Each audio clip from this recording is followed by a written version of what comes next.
আজকে কারা?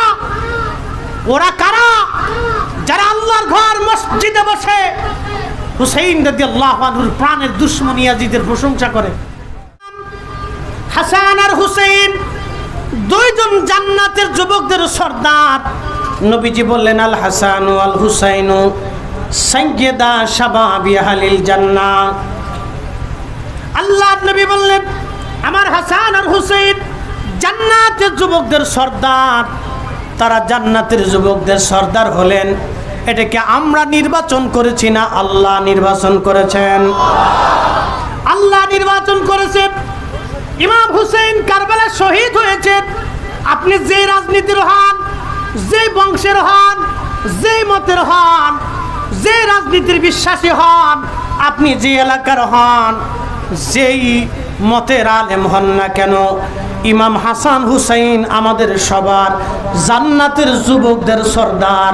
কথা বলেন ঠিক কিনা? সমস্ত জান্নাতি যুবকদের সর্দার। তাই মানে বোঝা গেল, কষ্ট নেবেন না, মনে ব্যথা নেবেন না।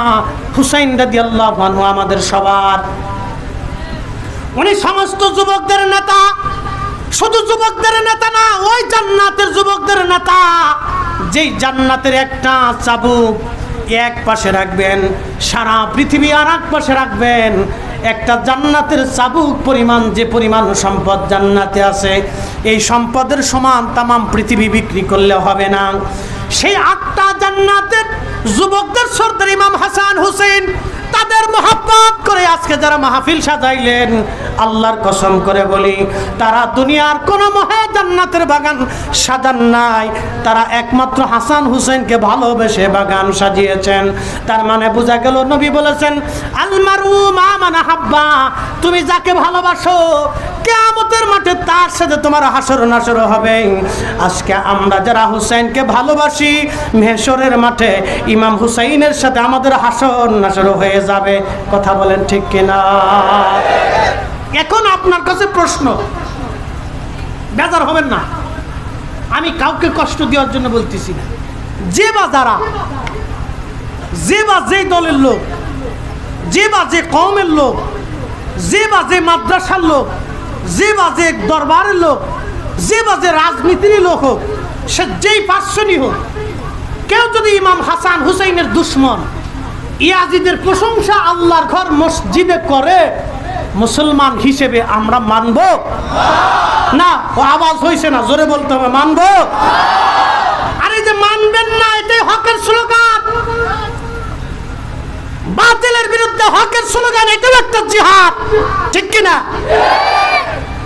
তো আজকে কারা? ওরা কারা যারা আল্লাহর ঘর মসজিদে বসে হুসাইন রাদিয়াল্লাহু আনহুর প্রাণের দুশমন ইয়াজিদের প্রশংসা করে? আর আমি তার পিছনে নামাজ পড়ব, আর আপনি তার পিছনে নামাজ পড়বেন। আমি আগেই বলছি, আমি কোনো দল, ব্যক্তি, গোষ্ঠীকে সম্বোধন করে বলছি না।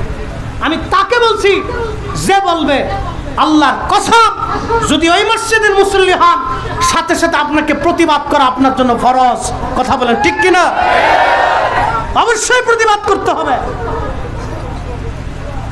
এগুলি আমাদের দেশে এক ধরনের ক্যান্সারে আক্রান্ত হচ্ছে, দিন দিন এগুলি বাড়তেছে। আল্লাহ এগুলি থেকে আমাদেরকে হেফাজত করুন, জোরে বলে না আমিন। প্রিয় মুসলমান, আমি যে আলোচনায় গিয়েছিলাম সেই আলোচনার দিকে ফিরে যাই। হকের কথা বলছিলাম। আল্লাহ কোরআনে বললেন, ইন্নাল্লাহা ইয়ামুরু বিল আদলি ওয়াল ইহসান